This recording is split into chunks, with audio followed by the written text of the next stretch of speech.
అసలు ఈ డిస్కషన్ ఎక్కడ మొదలైంది అంటే చేతుల మీద ఏదో ఉన్నాయి అది ఇది అని ఎక్కడ స్టార్ట్ అయిందంటే యుఎస్ఏ టుడేకి యుఎస్ఏ యొక్క వైస్ ప్రెసిడెంట్ జేడీ వ్యాన్స్ ఇచ్చినటువంటి ఒక ఇంటర్వ్యూలో మాట్లాడుతూ కొన్ని కీలక వ్యాఖ్యలు చేశాడు. ఒక క్వశ్చన్ వేస్తే అనుకోనటువంటి సంఘటనలు ఏమైనా జరిగితే ట్రంప్ ఆరోగ్యం బాగానే ఉందా అని అడిగినప్పుడు ట్రంప్ ఆరోగ్యం బాగానే ఉంది, ట్రంప్ పూర్తికాలం ప్రెసిడెంట్గా ఉంటారని నేను ఆశిస్తున్నాను ఖచ్చితంగా. అయితే ట్రంప్ ఆరోగ్యం మీద అనుమానాలకు ఏ రకమైనటువంటి అవసరమూ లేదు. కానీ అలాంటి ఏదైనా ఒక ట్రాజడీ లాంటి పరిస్థితి వస్తే ఎట్లాగని అడిగినప్పుడు అనుకోని విషయాలు జరిగితే నేను సిద్ధమే అన్నాడు. ట్రంప్ పోతున్నాడని ఆయన ఏం ప్రకటించలే, కానీ మీడియా దాన్ని ఒక రకంగా వక్రీకరించింది.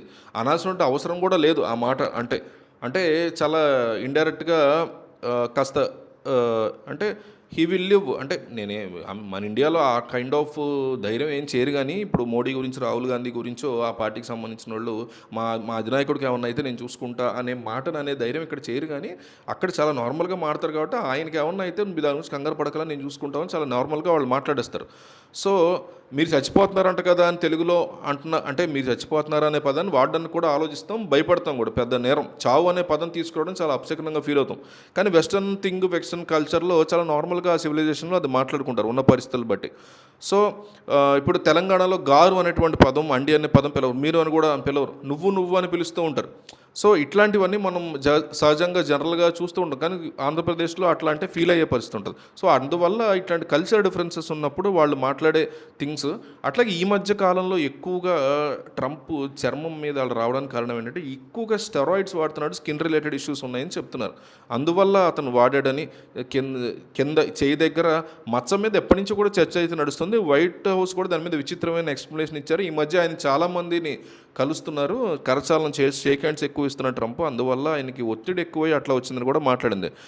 చాలామంది చేస్తూ ఉంటాం మనం కూడా, కానీ మనకేం మచ్చలు ఉండవు కదా. కానీ వైట్ హౌస్ ఒక రకమైనటువంటి విచిత్రమైన థింగ్ని బయటపెట్టింది. దాని మీద ఎవరు నమ్మక ఏదో దాస్తోంది వైట్ హౌస్ అనేటువంటి ఫీలింగ్ కూడా బాగా క్రియేట్ అయింది. సో ఎవరికి మనకేం మచ్చలు ఏర్పడవు కదా. సో కొన్ని వైట్ హౌస్లో కూడా వచ్చే వాళ్ళు చాలా తక్కువ మంది ఉంటారు కదా. మనం జనరల్గా బయట కలిసే వాళ్ళ కంటే ట్రంప్ కలిసే వాళ్ళు తక్కువ ఉంటారు. ఎందుకంటే వైట్ హౌస్లో ఎవరు పడితే వాళ్ళకి అంత ఈజీగా ఎంట్రన్స్ అనేది ఉండదు. సో అందరికి ఇట్లా చేయి ఒప్పుకుంటూ వెళ్ళిపోతాడు తప్ప. సో ఇది కాస్త వియర్డ్గా అనిపించింది ఆ కైండ్ ఆఫ్ ఎక్స్ప్లెనేషన్. అందువల్ల ఆయన అలస్కా మీటింగ్ అప్పుడు కూడా కార్పెట్ మీద స్ట్రైట్గా నడవలేకపోయాడు, తూగుతూ నడుస్తున్నటువంటి పరిస్థితి ఉంది చాలామంది అన్నారు. గతంలో కూడా బైడెన్ టైంలో కూడా మీకు ఇట్లాంటి వీడియోలు ఎక్కువగా వచ్చి బైడెన్ మతిమరుపు ఎక్కువైపోయింది, ఆల్జైమర్స్ వచ్చాయని, ఎవరితో ఎక్కువగా మాట్లాడలేకపోతున్నాడని, చాలా విషయాలు మర్చిపోతున్నాడని పక్కన వాళ్ళు గుర్తు చేస్తున్నారు. అతను నడవలేకపోతున్నాడు, ఒక రోబోలోగా అయిపోయాడు అనేటువంటి మాటలు కూడా వచ్చి, బేసిక్గా చాలా మోస్ట్ ఎక్స్పీరియన్స్డ్ పీపుల్ని వీళ్ళు ప్రెసిడెంట్స్గా ఎంచుకుంటారు. కాబట్టి ట్రంప్ యొక్క ఏజ్ కూడా చూస్తే మనకి 79 ఏళ్ల వయసు గల వ్యక్తి.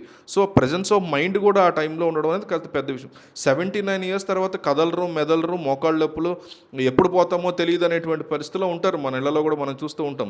సో అట్లాంటి టైంలో ఉంటారు చాలామంది. 90 ఏళ్లలో కూడా బ్రహ్మాండంగా వాకింగ్ చేసే వాళ్ళు ఉంటారు. కానీ కంపారిటివ్గా చూసుకుంటే 79 ఏళ్ళకి ఆ మాత్రం పర్ఫెక్ట్గా వెళ్ళడం అనేది కూడా age factor. So age related problems అనేది రావడం చాలా సహజం. సో ఇలాంటి థింగ్స్ ఆఫ్ డిస్కషన్స్ నడుస్తున్నటువంటి టైంలో అతని చేతి మీద మచ్చ గురించి కూడా ఎక్కువగా డిస్కషన్ నడుస్తున్న ఈ టైంలో స్టెరాయిడ్స్ వల్ల వచ్చినటువంటి మచ్చ గురించి వైట్ హౌస్ సరిగ్గా సమాధానం చెప్పకపోవడం, అదే టైంలో యుఎస్ఏ టుడేకి జేడీ వ్యాన్స్ ఇచ్చినటువంటి ఇంటర్వ్యూలో ఇలాంటి వ్యాఖ్యలు చేయడం వల్ల ఈ కైండ్ ఆఫ్ రూమర్ ఎక్కువగా మీడియా దాన్ని బేసిక్గా వక్రీకరించింది అనేటువంటి థింగ్ నాకైతే అనిపించింది. మీకు దీని గురించి ఉన్నటువంటి ఇన్ఫర్మేషన్ కానీ ఐడియా కానీ కామెంట్ చేయండి.